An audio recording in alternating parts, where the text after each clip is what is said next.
We're going to have a brief discussion on the crystals of inert gases, and as you may have noticed here, I have neon, argon, krypton, and xenon. I have excluded helium here because helium at 0 Kelvin and 1 atmospheric pressure does not solidify. It's due to some quantum mechanical effects that we will talk about later.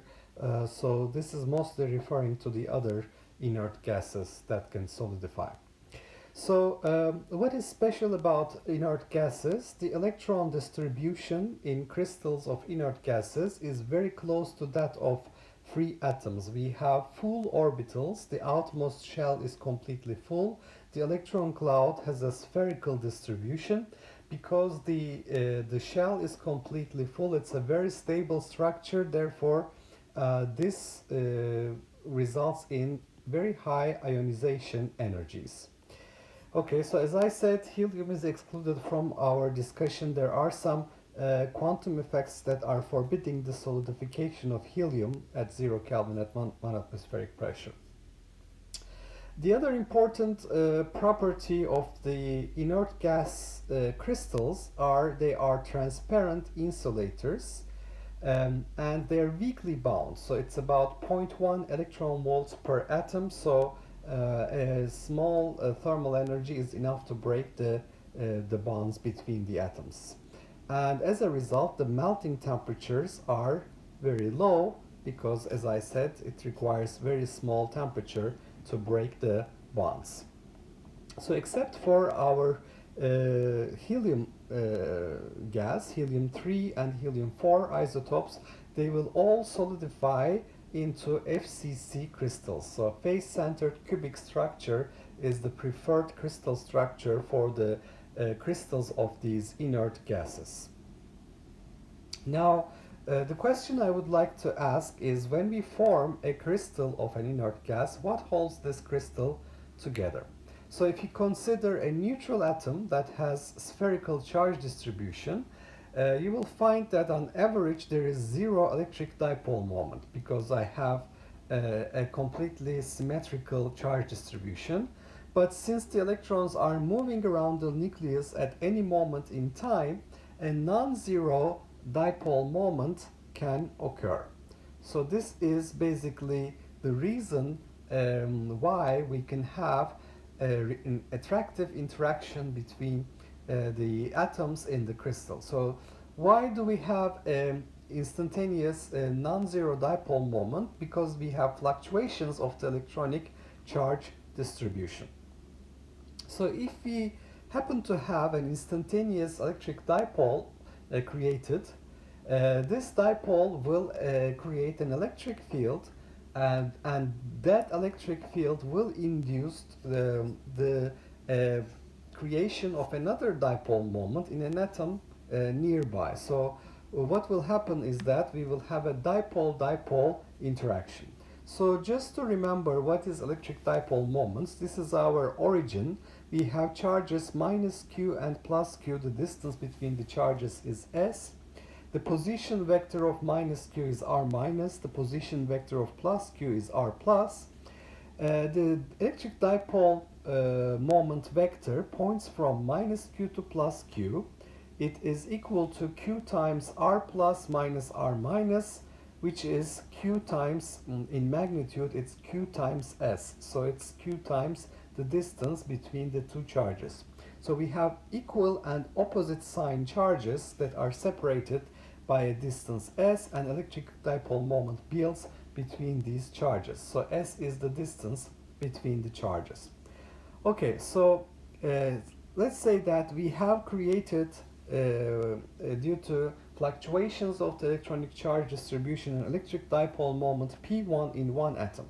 And this electric dipole will create an electric field E, and in an atom nearby that is at a distance r from our initial electric dipole moment P1, there will be an induced electric dipole moment P2. So what is this electric field due to a dipole? Well, if you remember from basic electromagnetism course, an electric dipole moment creates an electric field at a distance capital R that is P divided by R cubed. So that's proportional to P divided by R cubed. And the electric field due to P1 therefore will be P1 divided by R cubed, where R is the position of the second atom. So this will induce a dipole moment P2.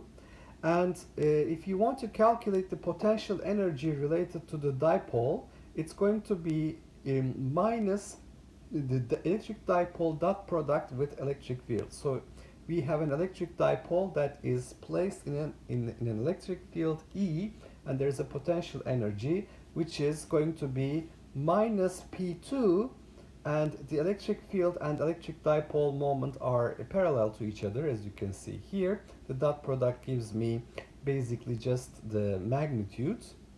So it is minus P2 times P1 over R cubed, which is the electric field created by the first dipole. So just to make this clear, we have P1 over R cubed, that's the electric field, multiplied by P2. So this is our potential energy. Now the induced dipole moment P2 will obviously depend on the electric field. So how much polarization of the electronic charge distribution we can have depends on the electric field created of P1. So this basically relationship between the electric field and the dipole it creates is given by P is equal to alpha E, where alpha is the proportionality constant that's called the molecular polarizability. So P2, the magnitude of the second dipole moment that is created due to the electric field of P1 is alpha times P1 over R cubed. So if I substitute for P2 alpha P1 over R cubed to my potential energy, I will obtain minus alpha P1 square over R to the 6th power. So there was already R cubed from electric field, and now I have from P2 that is also proportional to the electric field. So it's minus a constant divided by a positive constant divided by R to the 6th.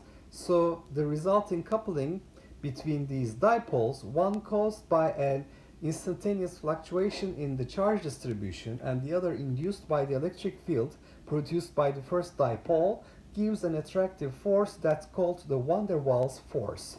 So you can see here I have a positive charge that sees a negative charge on the other side, and there is the force of attraction between the two, and that's the Wonderwall's force. Now, even though we have the time average of the electric dipole moment P1 is 0, the time average of P1 square is non-zero, and therefore this effect is basically realized. So as the dipoles on the other hand come together, so we have an attractive force, so therefore these dipoles should approach each other, but as they approach each other there will be an overlap of the electron orbitals.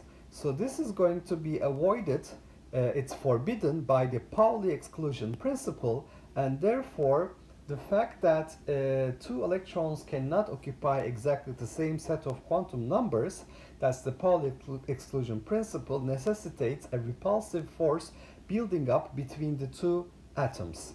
So empirically this repulsive potential energy has the form B divided by R to the power 12. So basically this is becoming more important as they come closer. Or it is empirically modeled as lambda times e to the minus r over rho, where lambda and rho are some constants and b is a constant. So if we sum them up, we find that the potential energy that builds up between two neighboring dipoles will be minus a over r to the 6th, that is Wonderwall's force, due to the Wonderwall's force, and plus b over r to the 12th, that's Pauli exclusion principle. So here we have Wonderwall's, here we have Pauli exclusion principle that is giving us this contribution. And this can be written for mathematical convenience for epsilon times sigma over r to the power 12 minus sigma over r to the power 6 if we define a to be 4 epsilon sigma to the power 6 and B to be 4 epsilon sigma to the power 12. The resulting potential is called Leonard-Jones potential. Now, in the Leonard-Jones potential, now R is the distance between atoms, and if you look for the minimum in the potential energy, the equilibrium value of R, the equilibrium distance between the atoms can be calculated. R equals R0, that would correspond to the lattice constant. So to find it, we need to minimize U as a function of R. So that's the derivative with respect to R equals to 0 will give us the minimum where we have the equilibrium value of the distance between atoms. Now, so that was for one pair of dipoles. If you want to calculate the total potential energy of the crystal, what we need to do is we need to count all the pairs and look at the potential energies and add them up. So if we have capital N atoms, then we will have capital N divided by 2 pairs, and between each pair we have this potential energy U pair, which is the Leonard-Jones potential. So the way I calculate the total potential energy of the crystal will be 1 over 2 N U pair. So if I substitute that, 1 over 2 N times 4 epsilon sigma over R to 12 minus sigma over R to 6, so that will give me the total potential energy of the crystal as the cohesive energy. But now I realize that the distance between the atoms, the pairs, does not have to be the same for all pairs. So I need to take into account the distance between a reference atom I and the jade atom. So basically, another way to write this is basically 1 over 2 and 4 epsilon sum over j sigma divided by Pij over R to the power 12 minus sum over j sigma over Pij over R to the power 6. So now this Pij is the distance between a reference atom I and the jade atom. So this is taking into account the interactions between a reference atom I and all the other atoms. So if I add them up for the ith reference atom, and because I have capital N reference atoms, I do this for all of them, so the total number of atoms, and because I don't want to double count, because we are talking about pairs here, I introduce a factor 1 over 2. This is the correct form of the so-called cohesive energy, the energy, the total potential energy of the crystal. That's basically what is holding the crystal together. Okay, so to summarize, we looked at crystals of inert gases, except helium, where we have quantum mechanical effects that forbid the solidification at 0 Kelvin and 1 atmosphere. So neon, argon, krypton, xenon. They have electron distributions very close to free atoms, spherical, completely full outmost shell. Ionization energies are very high. The crystals are transparent insulators. They have low melting points, and the atoms are weakly bound. And they all basically solidify into FCC crystals. So we will talk about why that is later. So what holds the crystal together? We have an instantaneous fluctuation in the electron charge distribution that creates an electric dipole, and that electric dipole applies an electric field on an atom nearby and polarizes the electron charge distribution. So another electric dipole is created, and the amount of polarization, the electric dipole that we create, depends on the electric field applied by the first electric dipole, and the proportionality constant is molecular polarizability. The resulting potential energy is minus A divided by R to the 6, where R is the distance between these atoms, and the force, the attractive force that will build up between these two dipoles, so there's a positive charge and negative charge that see each other, is the Wonderwall's force. So average value of this electric dipole moment is 0, but its square is non-zero, so we do have this potential energy building up. However, this attractive interaction between the dipoles cannot bring the two dipoles together to infinitely close distance because we have the Pauli exclusion principle. At some point there will be overlapping of electron orbitals, and electrons cannot occupy the same orbital. They cannot have the same set of quantum numbers, Pauli exclusion principle. And this repulsive interaction between these two is usually modeled as B divided by R to the 12th power, or lambda times e to the minus R over rho. B, lambda, and rho are some constants. And using B over R to the 12th empirical expression, we can observe that the potential energy, the total potential energy, attractive part, Wonderwalls, the repulsive part, Pauli exclusion, will give me 4 epsilon sigma over R to 12 minus sigma over R to 6. That's the Leonard-Jones potential. If the Leonard-Jones potential is minimized with respect to R, we will find the equilibrium distance between the two atoms. If we want to count the total potential energy that is stored in the crystal, then we need to look at 1 over 2 capital NU pair, where capital N is number of atoms, so the number of pairs is capital N divided by 2. So we introduce 1 over 2 to avoid double counting. Now, to calculate the cohesive energy, the total energy of the crystal, what we really need to think about is not just the interaction between two neighboring atoms, but we should consider a reference atom and its interactions with the rest of the atoms.